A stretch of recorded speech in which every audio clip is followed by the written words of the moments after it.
ได้เปรียบเพราะมีทุนเยอะไปแปลงเป็นเงินเป็นทองเราเห็นได้ยินข่าวเนืองๆว่ามีพ่อค้าในทุนซื้อหุ้นแล้วเทขายมีเงินทุนมีเงินมีทองไปซื้อทองวันดีคืนดีก็เอาทองออกมาขายก็ทำให้ทองนั้นบางเดือนขึ้นไปถึง 80,000 บางวันก็ลงมาถึง 6,000 นั่นคือสงครามของนายทุนก็ทำให้โลกปั่นป่วนปัจจุบันนี้ยังมีสงครามอีกประเภทหนึ่งคือสงครามสื่อเทคโนโลยีโจมตีกันในอากาศเกิดสงครามภูมิรัฐศาสตร์สู้รบกันทางทหารขู่ประกาศจะตัดสายเคเบิลสายอินเทอร์เน็ตที่ส่งเครือข่ายไปทั่วโลกอันนี้เป็นสงครามทางอินเทอร์เน็ตสงครามทางสื่อเทคโนโลยีถ้าเกิดสงครามทางสื่อเทคโนโลยีจริงๆความร้ายแรงก็พอๆกับการฆ่ากันให้ตายเหมือนกันเพราะไฟฟ้าจะดับทั่วโลกการติดต่อสื่อสารกันจะติดขัดการลงทุนทางอินเทอร์เน็ตคือซื้อขายกันการค้าการขายการลงทุนทางหุ้นก็จะทำให้เกิดภาวะวิกฤตเล่าสู่สาธุชนญาติโยมฟังว่าโลกเราปัจจุบันนี้มันวิกฤตในหลายด้านเกิดสงครามทางภูมิรัฐศาสตร์แย่งชิงผืนดินกันเกิดสงครามทางทหารยกทัพไปตีกันเกิดสงครามทางการค้าทางเศรษฐกิจขึ้นภาษีอากรอย่างเมืองไทยเราปัจจุบันน้ำมันขึ้นวันนี้ก็ทราบว่าขึ้นอีกหลายบาทก็ทำให้ประชาชนเดือดร้อนก็เกิดจากสงครามที่ทั่วโลกทำสงครามทางการค้ากันราคาต้นทุนต่างประเทศสูงพอนำมาค้าขายในประเทศไทยราคาก็สูงตามไปด้วยก็เกิดวิกฤตเพราะฉะนั้นภาวะวิกฤตอย่างนี้ไม่ปกติเราจำเป็นจะต้องรักษาจิตใจของเราประการแรกสาธุชนก็ตั้งสติให้มั่นสติแปลว่าการระลึกรู้เมื่อเรามีสติเราก็จะไม่ตื่นตระหนกตกอกตกใจว่ามันเกิดอะไรขึ้นสติคือระลึกรู้ว่าภาวะปัจจุบันนี้สังคมโลกเป็นอย่างนี้นะมันเกิดสงครามนะตรงนั้นตรงนี้เราก็จะไม่ได้ตื่นตระหนกมันเป็นไปตามเหตุเป็นไปตามปัจจัยศาสนาพุทธของเราได้สอนในเรื่องเหตุและปัจจัยเมื่อมันมีเหตุที่ทำให้เกิดวิกฤตอย่างนี้พระพุทธองค์ก็ทรงสอนให้แก้ที่เหตุแต่บางอย่างเราแก้ที่เหตุไม่ได้เพราะเหตุนั้นมันอยู่ไกลตัวเหตุนั้นมันใหญ่กว่าตัวบุคคลของเราจะไปแก้เช่นเขารบกันสงครามเราไม่สามารถไปแก้ที่เหตุไม่สามารถไปหยุดยั้งสงครามที่เขารบกันได้มีอีกทางหนึ่งก็คือมาแก้ที่ตัวเรามาปรับที่ตัวเราอย่าให้ทุกข์อย่าให้เป็นกังวลในสิ่งที่มันเกิดขึ้นโดยใช้หลักธรรมคำสอนของศาสนามาประพฤติปฏิบัติในภาวะวิกฤตทางเศรษฐกิจในปัจจุบันนี้ หนักที่สุดเหนื่อยที่สุดก็คือสาธุชนญาติโยมทั้งหลายใช้จ่ายในชีวิตประจำวันสูงขึ้นแต่รายได้อาจจะเท่าเดิมหรือบางคนรายได้ขัดเคืองกว่าเดิมขัดสนกว่าเดิมเพราะภาวะที่ทั่วโลกทำมาค้าขายกันยากยุคเข้ายากหมากแพงรายได้ต่ำแต่ค่าใช้จ่ายมันสูงเราจะทำอย่างไร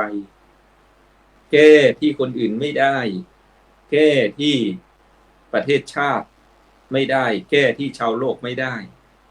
เราก็มาปรับที่ตัวเรามีหลักธรรมคำสั่งสอนขององค์สมเด็จพระสัมมาสัมพุทธเจ้าสอนตั้งแต่การประพฤติปฏิบัติในชีวิตประจำวันในปัจจุบันเดี๋ยวนี้เรื่องการทำมาหากินเรื่องการดำเนินชีวิต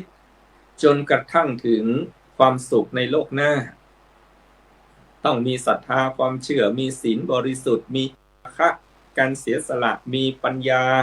พินิจพิจารณาเห็นความจริงเมื่อตายไปแล้วชีวิตในโลกหน้าก็จะมีความสุขความเจริญหรือแม้แต่สอนจนหลุดพ้นไม่ต้องมาเวียนว่ายตายเกิดตามหลักอริยสัจสี่ทุกข์สมุทัยนิโรธมรรคอันนั้นเป็นหลักคำสอนขององค์สมเด็จพระสัมมาสัมพุทธเจ้าที่มีทุกระดับสำหรับในภาวะปัจจุบันพระพุทธองค์ก็ให้ประพฤติปฏิบัติหลักของทิฏฐธรรมิกัตถประโยชน์ประโยชน์ทันตาเห็นประโยชน์เดี๋ยวนี้ประโยชน์ที่ประพฤติปฏิบัติแล้วจะทำให้เราเกิดความสุขในปัจจุบันเราก็นำมาใช้ในภาวะวิกฤตของสงครามในภาวะวิกฤตของเศรษฐกิจมี4ประการแรกอุทานสัมปทาถึงพร้อมด้วยความหมั่นหรือการขยันหาประการที่2อารักขสัมปทาถึงพร้อมด้วยการรักษาหรือการรักษาไว้ดีประการที่3กัลยาณมิตรตาถึงพร้อมด้วยการคบคนดีแสวงหาองค์ความรู้มีกัลยาณมิตรประการที่4สมชีวิตาใช้ชีวิตพอเพียงพอประมาณสมกับเหตุกับผลสมกับรายได้รายจ่ายตนเองธรรมะ4ประการนี้พระพุทธองค์ทรงตรัสสอนมนุษย์โลกว่าให้ประพฤติปฏิบัติในปัจจุบันทันตาจะได้เกิดความสุขในปัจจุบันเดี๋ยวนี้ 1. อุทานสัมปทาถึงพร้อมด้วยความหมั่น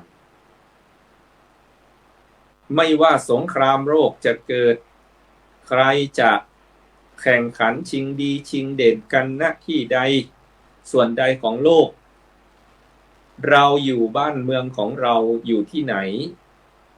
เราก็ไม่ตื่นตระหนกทำหน้าที่ของตนเองขยันทำมาหากินอะไรที่เป็นอาชีพที่สุจริตไม่ผิดศีลผิดธรรมเราก็หาช่องทางขยันทำมาหากินอันนั้นเรียกว่าขยันหาถึงพร้อมด้วยความหมั่นเพราะเส้นทางของการมีอยู่มีกินเส้นทางของความรวยนั้นแคบลงมามันจะมีแค่2อย่างก็คือ1ขยันหา2ก็คือประหยัดใช้ประหยัดจ่ายเราก็ใช้หลักคำสอนองค์สมเด็จพระสัมมาสัมพุทธเจ้าข้อแรกขยันหาไม่เกียจคร้านการทำมาหากินหรือในเรื่องของคุณธรรมคำว่าอุทานสัมปทาก็คือถึงพร้อมด้วยความหมั่นในการประพฤติปฏิบัติในการนำเอาหลักธรรมะมาใช้ก็ขยับขึ้นไปเป็นเรื่องของการประพฤติปฏิบัติก็ได้ส่วนอันที่2อารักขสัมปทาถึงพร้อมด้วยการรักษาไว้ดีรายได้ไม่สำคัญเท่าไรเหลือบางคนขยันหา แต่ไม่รักษาไว้เป็นคนสุรุ่ยสุร่ายใช้จ่ายไม่คิดหน้าคิดหลังชีวิตก็ลำบากคนโบราณจึงกล่าวเตือนสติว่ารายได้ไม่สำคัญเท่ารายเหลือบางคนทำงานเงินเดือนเป็นแสนเงินเดือนครึ่งแสนแต่ไม่รู้จักเก็บรักษาใช้จ่ายสุรุ่ยสุร่ายสุดท้ายสู้คนที่มีรายได้น้อยเดือนละ5,000เดือนละ10,000แต่เขาเก็บรักษาทีละพันทีละหมื่นไม่ได้แม้มีเงินแสนมีเงินเดือนครึ่งล้านครึ่งแสนแต่ถ้าไม่รู้จักเก็บไม่รู้จักรักษาก็ลำบากเพราะฉะนั้นองค์สมเด็จพระสัมมาสัมพุทธเจ้าจึงตรัสสอนเป็นชุดธรรมะว่าเมื่อขยันหาแล้วก็ต้องรักษาไว้ให้ดีพระองค์ก็ตรัสสอนในเรื่องโภควิภาคการแบ่งทรัพย์แบ่งเงินแบ่งทองไว้ให้เป็นสัดเป็นส่วนใครมีรายจ่ายอะไรพระองค์ก็ตรัสว่า2 ส่วนนั้นเอาไว้เลี้ยงผู้มีพระคุณเลี้ยงคนที่อยู่ในบ้านในเรือนของตนเอง1 ส่วนสำหรับตนเอง1 ส่วนสำหรับการใช้จ่ายโภควิภาคเหล่านี้พระองค์ทรงสอนในล้านนาเชียงใหม่ก็เอาหลักคำสอนขององค์สมเด็จพระสัมมาสัมพุทธเจ้าเป็นปริศนาสอนลูกสอนหลานในเรื่องของการใช้จ่ายทรัพย์ในเรื่องของการดูแลทรัพย์สินสมบัติว่า 1. เอาใช้หนี้เก่า 2. เอาสร้างหนี้ใหม่ 3. เอาฝังดินไว้ 4. เอาทิ้งลงน้ำหรือทิ้งลงเหวก็นำหลักคำสอนเรื่องโภควิภาคขององค์สมเด็จสัมมาสัมพุทธเจ้านั้นมาแยกเป็นคำสอนให้ลูกให้หลานประพฤติปฏิบัติตั้งแต่อดีตจนถึงปัจจุบัน4 ประการ 1. เอาใช้หนี้เก่าคำว่าเอาใช้หนี้เก่านั้นทุกคนเกิดมาเราเกิดมานั้นมีหนี้บุญคุณของพ่อของแม่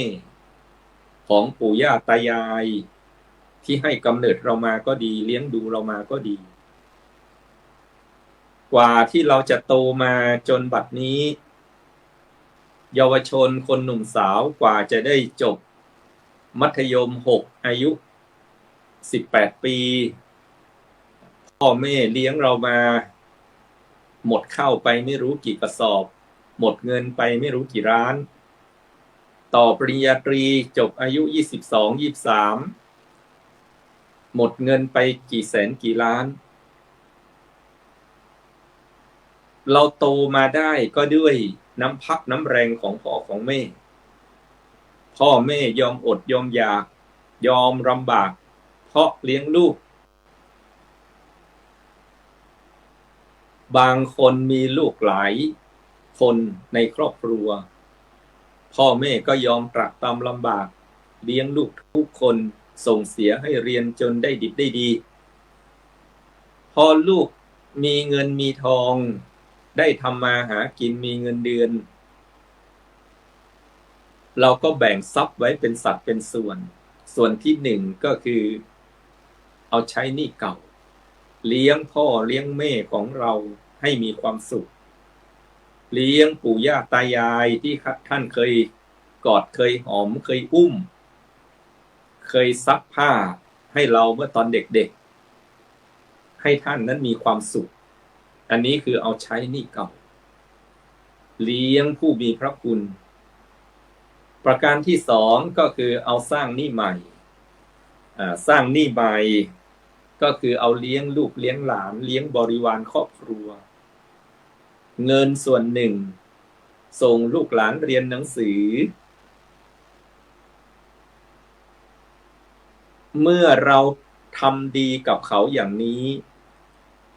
พอเขาโตขึ้นมาประสบความสำเร็จมันก็จะเป็นวัฏจักรเป็นบูมเมอแรงย้อนกลับมาหาเราในสิ่งที่ดีที่งามลูกหลานก็จะเอาเงินเอาทองมาจุนเจือเราเมื่อเฒ่าเมื่อแก่เพราะตอนที่เขาเด็กๆเราทำหน้าที่เลี้ยงดูเขาอย่างดีเมื่อโตมาเขาก็จะมาทดแทนบุญคุณสร้างเหตุดีผลก็ดีแต่ในปัจจุบันนี้ที่เราได้ยินว่าเด็กบางคนบอกว่าพ่อแม่เป็นภาระไม่จำเป็นจะต้องไปเลี้ยงไปดูเมื่อเฒ่าเมื่อแก่อาจจะเป็นเพราะเหตุมันไม่ดีก็คือพ่อแม่ไม่ได้สร้างหนี้ใหม่ให้เขาคือไม่เคยเลี้ยงดูร่างกายไม่เคยอบรมจิตใจเขามีปมในใจว่าเมื่อพ่อแม่ไม่เลี้ยงไม่ดูเหตุไฉนเลยลูกจะต้องกลับไปเลี้ยงดูพ่อแม่เมื่อเฒ่าเมื่อแก่ก็อาจจะเป็นอย่างนี้ก็เป็นได้แต่เท่าที่อาตมาภาพเห็นสังคมชนบทไม่ใช่สังคม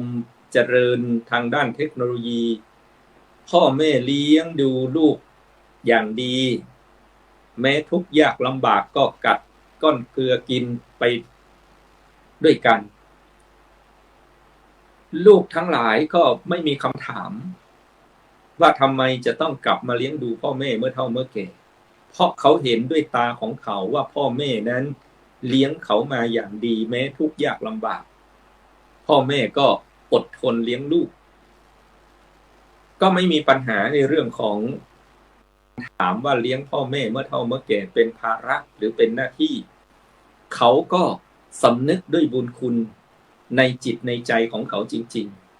ๆก็อาจจะเป็นเพราะคำสอนตรงที่คนเฒ่าโบราณว่าเมื่อมีเงินมีทองก็แบ่งส่วนที่สองเอาสร้างหนี้ใหม่